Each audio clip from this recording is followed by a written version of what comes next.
Halo, jumpa lagi bersama saya, rekan-rekan semuanya, sahabat guru penggerak. Saya Yanti Manurung, calon guru penggerak Angkatan 10 Kabupaten Labuan Batu Selatan akan mengadakan kegiatan pra-observasi, yaitu untuk aksi nyata modul 2.3, yaitu tentang coaching untuk supervisi akademik. Dan video saya kali ini akan ditemani oleh Ibu Mesra Tampu Bolon, rekan sahabat saya, yang akan menjadi objek pengamatan saya. Baiklah, langsung saja kegiatan pagi ini untuk praobservasi. Langsung saja untuk kegiatan praobservasi kita hari ini. Selamat pagi Bu Mesra, apa kabar Bu? Selamat pagi Bu, kabar baik. Ibu bagaimana kabarnya hari ini? Sehat Bu, sehat. Ada waktu kan Bu untuk melakukan kegiatan praobservasi kali ini kan Bu? Oke Bu, terima kasih.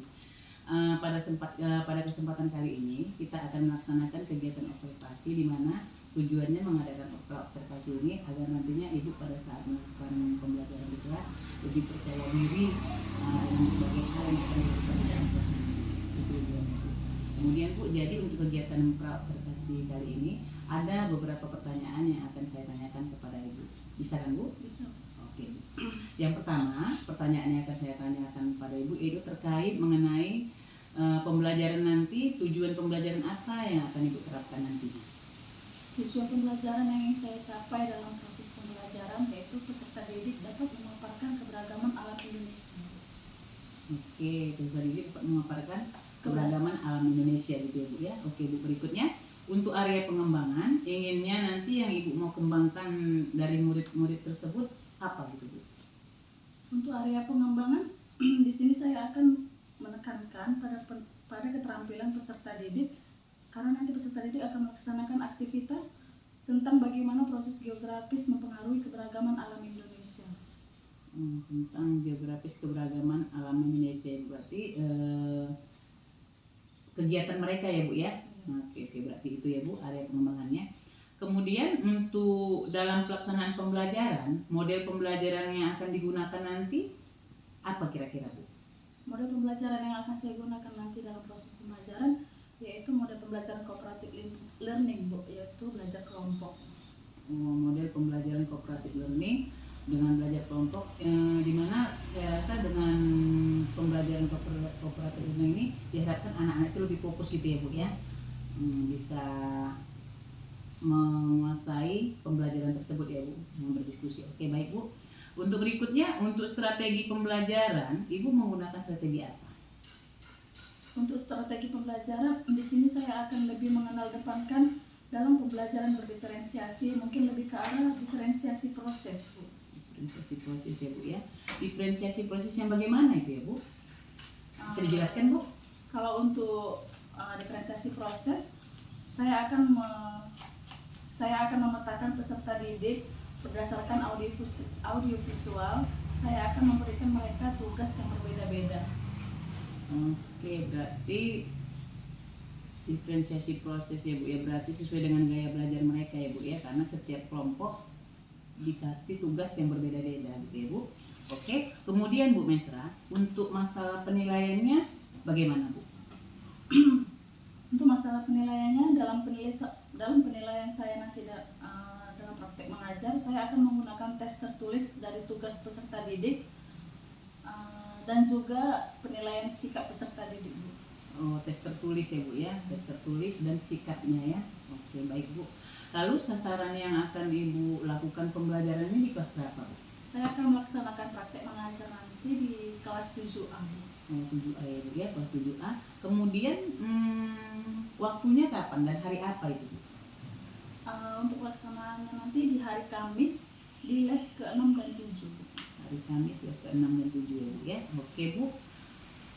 Mungkin itu saja Bu yang saya tanyakan untuk kegiatan kita pra-observasi. Mudah-mudahan nanti Ibu pada saat pelaksanaan proses pembelajaran di hari Kamis dapat berjalan dengan baik sesuai dengan tahapan-tahapan yang sudah Ibu rancang. Oke Bu, terima kasih Bu. Terima kasih Bu. Sampai ketemu lagi nanti ya Bu ya di kegiatan observasi dan pasca observasi. Oke Bu. Baiklah, demikianlah kawan-kawan kegiatan praobservasi saya bersama rekan kerja saya Ibu Mesra Tampu Bolon, dan sampai jumpa berikutnya di kegiatan observasi dan pasca observasi. Terima kasih.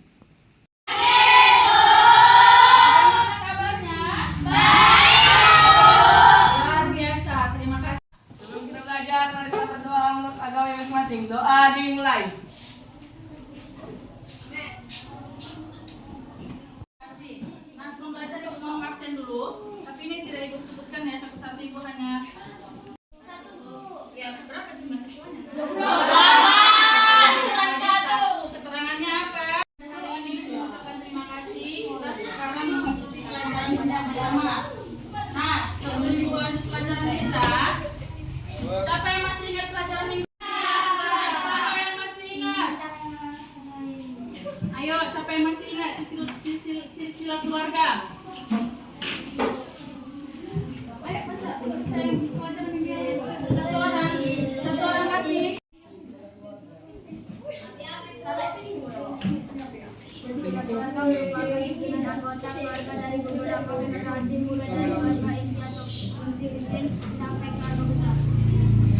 Siapa? Rehan. Nah, minggu yang lalu kita sudah belajar tentang silsilah keluarga. Sekarang kita materi baru yaitu kondisi wilayah Indonesia. Kita selanjutnya tentang kondisi wilayah Indonesia. Tapi sebelum kita belajar, Ibu mau kasih ice breaking. Ice breakingnya namanya itu ice breaking stop, take a break, observe, dan cross namanya gitu bahasa Inggris. Nah, begini. Jangan ada yang senyum serius. Nah, ya, ayo ulangi. Sekali lagi, tarik nafas dalam-dalam, keluarkan pelan-pelan. Sekali lagi, tarik nafas dalam-dalam. Bagaimana tadi? Susah. Bagaimana perasaannya? Mengikuti proses pembelajaran. Oke, itu tadi explaining dari Ibu sudah selesai. Ya, harapan Ibu kita belajarnya dari awal sampai akhir nanti tetap fokus. Posisinya bagaimana belajarnya? Sudah? Bisa Ibu mulai? Apa tadi materi kita? Tentang kondisi wilayah Indonesia. Nah, Ibu mau menunjukkan tujuan pembelajaran kita pada pagi hari ini, yaitu peserta didik mampu menganalisis kondisi wilayah Indonesia terhadap pembentukan karakter dan gaya hidup secara mandiri maupun kelompok dengan bertanggung jawab. Itu adalah tujuan pembelajaran kita hari ini. Nah, Ibu ada pertanyaan? Ya, nanti siapa yang tahu menjawab, tunjuk tangannya dan sebutkan namanya. Ya, pertanyaan Ibu sebelum mulai pembelajaran.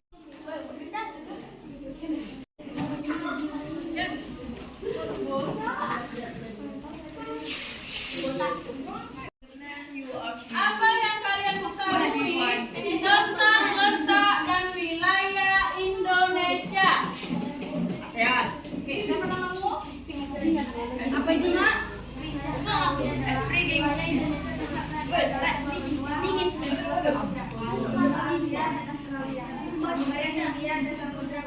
Nah, yang diketahui Stella, letak wilayah Indonesia itu ya, yang dia terletak Indonesia terletak di antara dua benua dan dua samudra. Ya, apa itu dua benua itu? Benua Pasifik. Bagus. Tentang untuk saya. Yang kedua, bagaimana kondisi? Ayo sebutkan namanya, Nak. Siapa? Alin akan menjawab pertanyaan Ibu yang kedua.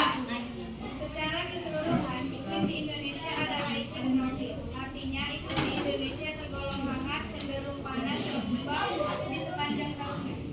Iya, ya yang kita ketahui iklim dan cuaca di Indonesia adalah iklim tropis. Dan di Indonesia memiliki dua musim. Musim apa itu?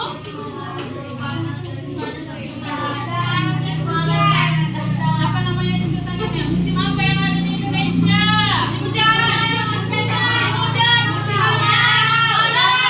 Tahu di bulan kapan saja itu terjadi? Tidak tahu? Ya itulah yang mau kita bahas. Pertanyaan dari Ibu. Jawabannya benar. Letak dan luas Indonesia. Yang kedua, cuaca dan iklim Indonesia. Dan yang ketiga, kondisi geologis Indonesia. Yang pertama, letak dan luas Indonesia. Ya, Indonesia adalah negara terluas di Asia Tenggara dengan luas daratan sebesar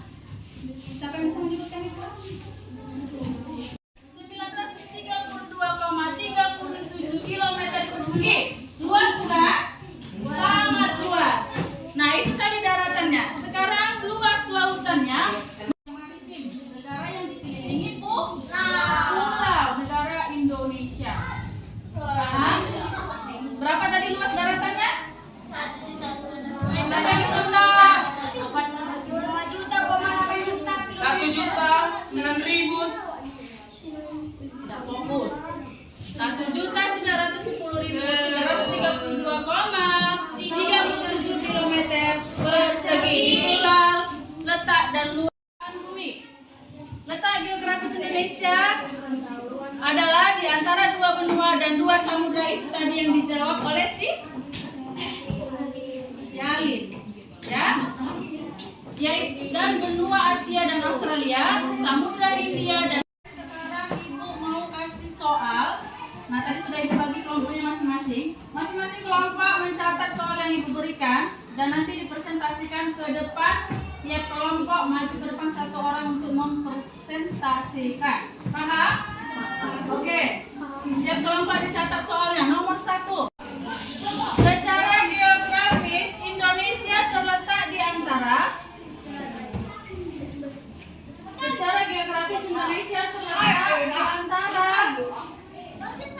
dua benua, yaitu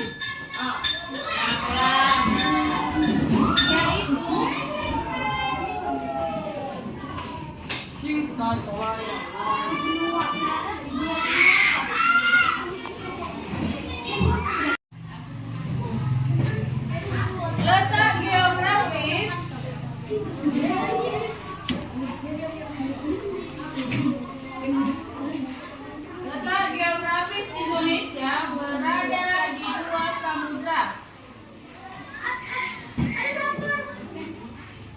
yaitu nomor 3.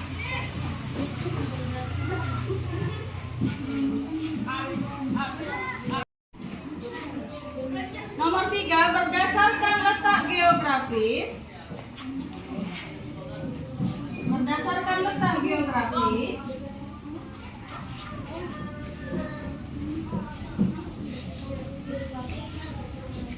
Indonesia berada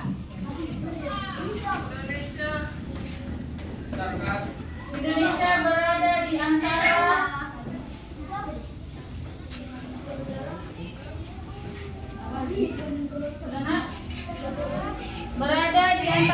tiga lempeng utama,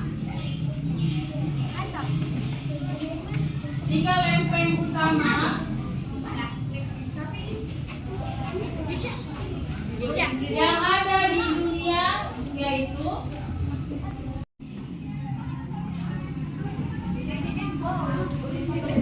nomor 4. Secara geologis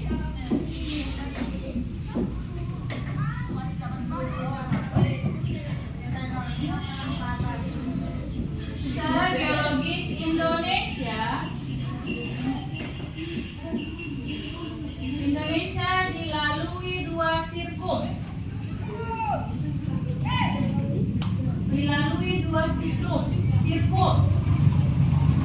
Yaitu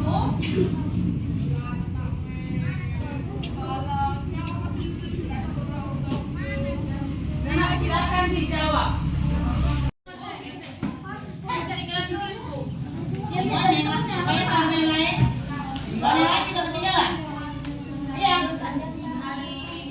Kelompok 1 sudah? Kelompok 2? Kelompok 3? Kelompok 4?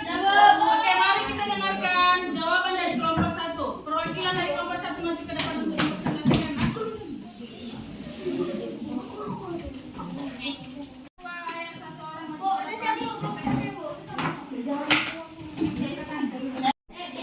Mari kita dengarkan jawaban dari kelompok 1.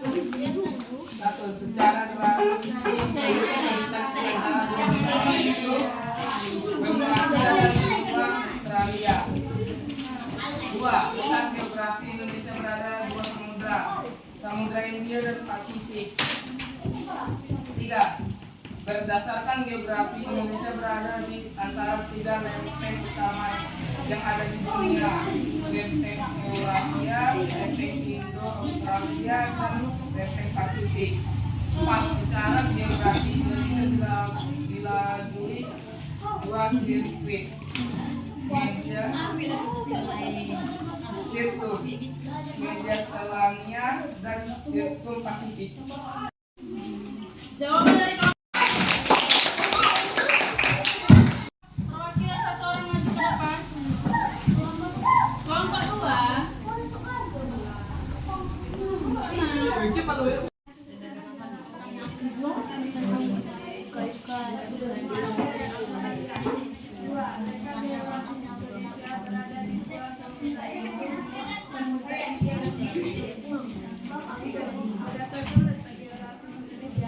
berada di antara tiga lempeng yang ada di yaitu Indonesia, lempeng Australia dan lempeng Pasifik. Sejarah Indonesia dilalui dua Medi dan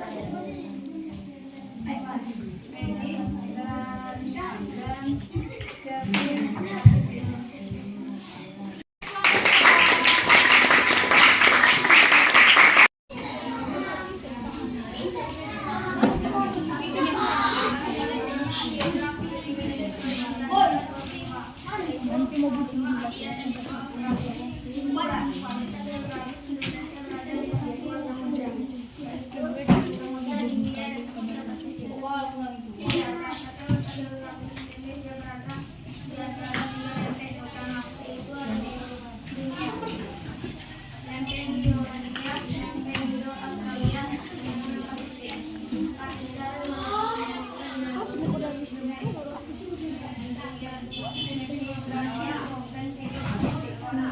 Ya benar ya jawaban kelompok.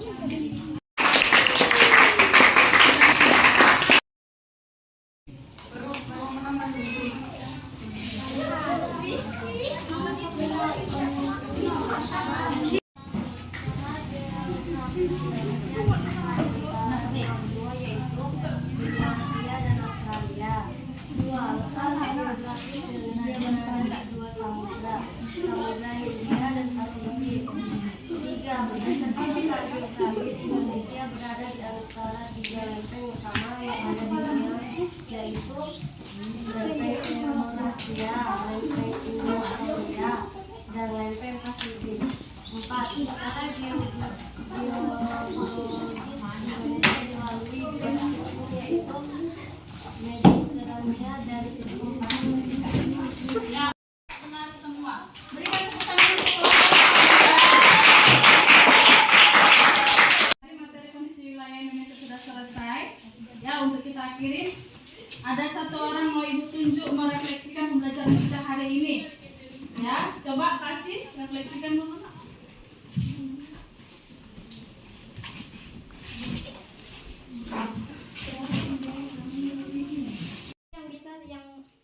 Yang bisa saya simpulkan adalah berdasarkan letak geografis kepulauan Indonesia di antara benua Asia dan benua Australia, serta di antara Samudra India dan Samudra Pasifik. Dengan demikian, wilayah Indonesia berada pada posisi yang mempunyai arti penting dalam kaitannya dengan iklim perekonomian.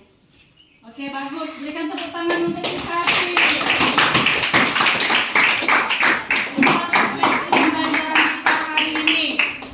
Untuk minggu depan kita lanjut materi kita yaitu tentang cuaca dan iklim yang ada di Indonesia. Jadi materi itu nanti ibu share ke grup masing-masing untuk dipersiapkan minggu depan supaya ada persiapan kamu ketika ibu bertanya. Paham? Teman berikutnya ibu ucapkan selamat pagi.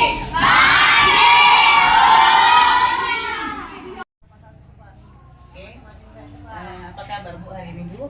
Baik Bu, puji Tuhan. Ibu bagaimana kabarnya? Kita akan melakukan observasi yang pagi ini ya, itu didampingi Bapak pengajar praktik Bapak Jamaludin. Di mana kita kemarin sudah melakukan observasi di kelas yaitu pembelajaran. Kira-kira perasaan yang Ibu rasakan bagaimana setelah melakukan proses pembelajaran di kelas? Perasaan yang saya rasakan ketika proses pembelajaran di kelas itu sudah menunjukkan seperti ada kepuasan atau kebanggaan pada diri sendiri karena proses pembelajaran sudah berjalan sesuai dengan yang diharapkan. Ya. Setelah Ibu melakukan proses pembelajaran di kelas, adakah hal-hal yang belum maksimal atau yang perlu diperbaiki dalam proses pembelajaran? Ada Bu, mungkin ada kelebihan atau kekurangan selama proses pembelajaran di kelas. Menurut saya kelebihan di dalam kelas itu anak-anak bisa mengikuti pembelajaran karena model yang saya terapkan yaitu model kelompok atau kelompok di mana anak-anak diajak untuk saling berinteraksi dan saling bekerja sama. Ada pun kekurangan menurut saya Bu yaitu tentang manajemen waktunya, karena sangat butuh waktu yang lama untuk mencapai target pembelajaran Bu, sementara pada saat masa pembelajaran waktunya sangat terbatas. Murid lebih fokus gitu ya Bu ya, sehingga pembelajaran itu berjalan dengan mudah. Apa nih Bu? Kalau kita lihat dari skala nilai 1 sampai 10, kira-kira itu di posisi nilai berapa? Mungkin dinilai 7 sampai 8 kali ya, karena masih banyak yang harus dievaluasi ya, perbaikan Perbaikan ke depannya ya, pembelajaran ini untuk mencapai nilai yang lebih dari yang sekarang ini ya, Ibu rasa ya.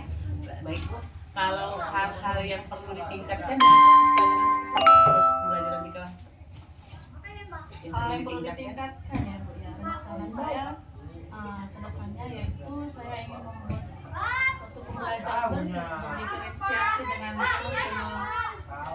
sosial emosional terhadap anak, sehingga membutuhkan kesadaran kepada anak sehingga mereka lebih termotivasi untuk lebih aktif dalam proses pembelajaran di kelas.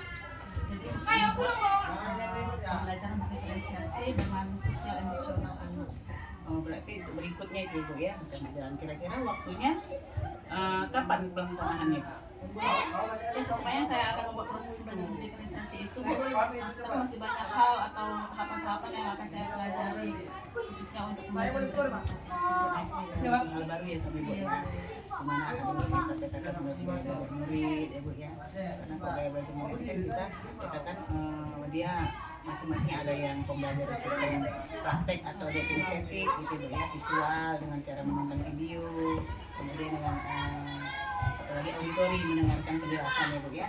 Oke, berarti perlu persiapan lagi gitu ya.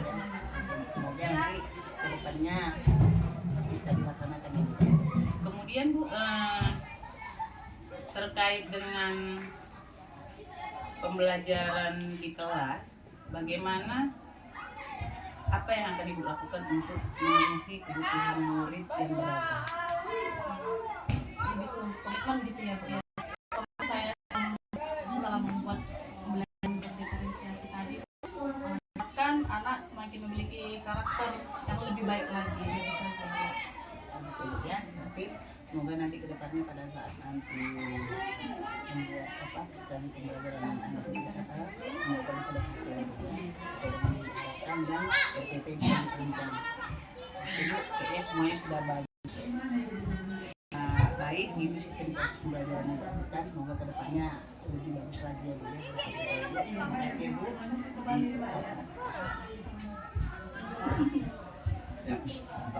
Oke Pak.